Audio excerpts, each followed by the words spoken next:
بسم اللہ الرحمن الرحیم۔ شروع اللہ کے نام سے جو بڑا مہربان نہایت رحم والا ہے۔ حضرت حذاف بن عمان کی صاحبزادی بیوہ ہو کر آ گئی۔ بچے ساتھ تھے۔ سرے راہ جناب عمر سے ملی اور مل کے کہنے لگی، حضور میں اس صحابی کی بیٹی ہوں جنہوں نے احد والے دن اپنے بیٹے کے ساتھ مل کے محاصرہ کیا تھا۔ بچے میرے یتیم ہو گئے ہیں، میں بیوہ ہوں۔ حضرت عمر فاروق اعظم رضی اللہ تعالیٰ عنہ فہرست نہیں مانگی، خرچے کی ڈیٹیل نہیں مانگی۔ تم فلاں سیانے سے ملنا، پرسوں 9 بجے آ جانا۔ اس متعلق حضرت عمر فاروق رضی اللہ تعالیٰ عنہ نے کوئی بات نہیں کی۔ حضرت عمر غور سے کھڑے اس بیوہ کی بات سن رہے تھے۔ سیدنا عمر کی آنکھوں سے آنسو گرے، دوڑے گھر چلے گئے۔ ایک اونٹ نکالا، وہاں سے مال غنیمت کا مال بھر کے 2 بوریاں، اور بوریوں میں کیا تھا؟ چاندی بھی تھی، نقدی بھی تھی، کچھ ضروری سامان بھی تھا اور غلہ بھی۔ 2 بوریاں بھر کے اونٹنی پر رکھ کر لگام اس بیٹی کے ہاتھ میں تھما کر کہنے لگے، بیٹا مال بھی تیرا ہے، اونٹ بھی تیرا ہے، اور یہ نہ سمجھنا کہ یہی تجھے دیا ہے۔ اب یہ ختم ہو جائے، تیرے لیے میں نے نئے حکم بھی جاری کر دیے ہیں۔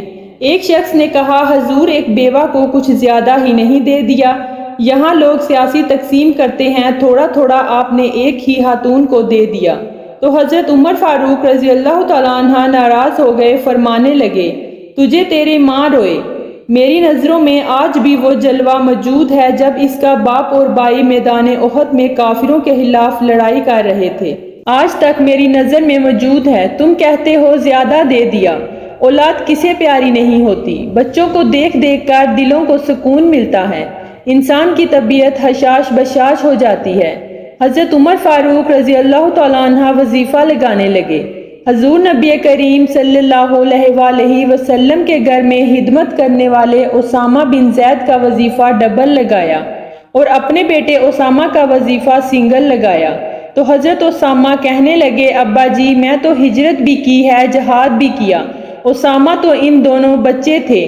تو حضرت عمر رضی اللہ تعالیٰ عنہ کہنے لگے، بیٹا اسامہ کے والد زید نے بھی حضور صلی اللہ علیہ وآلہ وسلم کے گھر میں نوکری کی، اسامہ بھی نوکری کر رہا ہے۔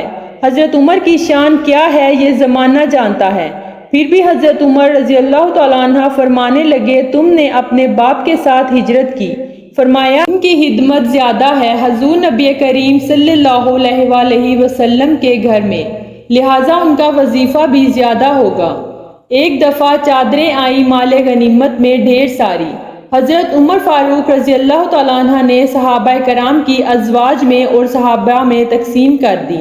ایک چادر بہت پیاری نکلی تو سب کہنے لگے، حضور یہ تو خاتون اول کے لیے سوٹ کر گئی، اب گھر لے جائیں، یہ تو سب سے بہتر ہے۔ حضرت عمر فاروق رضی اللہ تعالیٰ عنہ کی بالغ نظری ہے۔ اس صحابی نے کہا، یہ چادر بڑی حسین ہے، آپ کے گھر والوں بے سجے گی۔ حضرت عمر فرمانے لگے، نہیں، ایک صحابی ہیں حضرت ام سلیت رضی اللہ تعالیٰ عنہ، انہیں بلاؤ، یہ چادر انہیں دوں گا۔ آپ اسے چادر دیں گے؟ اسے چادر دینے کی وجہ بھی تو بیان کریں۔ تو حضرت عمر فاروق رضی اللہ تعالیٰ عنہ فرمانے لگے، جب احد میں ڈھیر سارے لوگ زخمی ہو گئے، ہر طرف بھگدڑ مچ گئی، حالات خراب ہونے لگے، تو فرمایا میں نے دیکھا، اس حالت میں بھی میں نے دیکھا جناب ام سلیت رضی اللہ تعالیٰ عنہ مشکیزہ پکڑے زخمیوں کو پانی پلا رہی تھی۔ اس خاتون کی خدمات ہیں امت کے لیے، اس نے ڈیوٹی دی ہے، اس کا حق زیادہ بنتا ہے، اس نے خدمات زیادہ سر انجام دی ہیں، اس لیے ان کا حق زیادہ ہے اس چادر پر۔ حضرت عمر رضی اللہ تعالیٰ عنہ جمعہ پڑھا رہے تھے۔ ایک صحابی دیر سے آئے تو حضرت عمر رضی اللہ تعالیٰ عنہ نے بعد میں بلا لیا، فرمایا تم اتنے سمجھدار ہو کہ دیر سے آئے ہو، تو باقی لوگوں کا کیا بنے گا؟ ہمارے نبی پاک صلی اللہ علیہ وآلہ وسلم نے جمعے کا غسل ارشاد فرمایا ہے۔ حضرت عمر فاروق رضی اللہ تعالیٰ عنہ گزر رہے تھے ایک باغ کے قریب سے، تو چھوٹے چھوٹے بچے کھجوریں اکٹھی کر رہے تھے۔ تو حضرت عمر فاروق رضی اللہ تعالیٰ عنہ نے فرمایا، کس کے باغ میں لگے ہو؟ سب بچے دوڑے چلے گئے۔ تو ایک بچہ سنان بن سلمہ فرمانے لگے، میں بچہ تھا، میں کھڑا ہوا اور میں نے کہا، حضور ہم نے توڑ کر نہیں کھائی، یہ نیچے گر گئی تھی، وہ اٹھانی ناجائز تو نہیں ہوتی؟ تو حضرت عمر رضی اللہ تعالیٰ عنہ بچے کی بات سن کر کہنے لگے رب تیرا بھلا کرے تو نے صحیح بات کی ہے۔ ایک اور واقعہ، دو لوگ مسجد نبوی میں اونچی آواز میں بات کر رہے تھے۔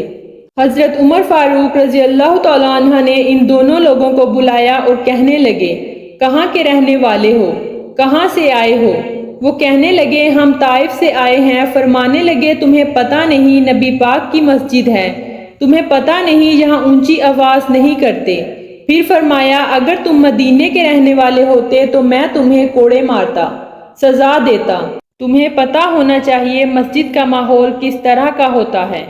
حضرت عمر فاروق رضی اللہ تعالیٰ عنہ جب بازاروں میں جاتے تو فرماتے ہمارے بازاروں میں صرف وہ کام کرے جو دین جانتا ہے، اپنے مزاج میں نرمی رکھتا ہو۔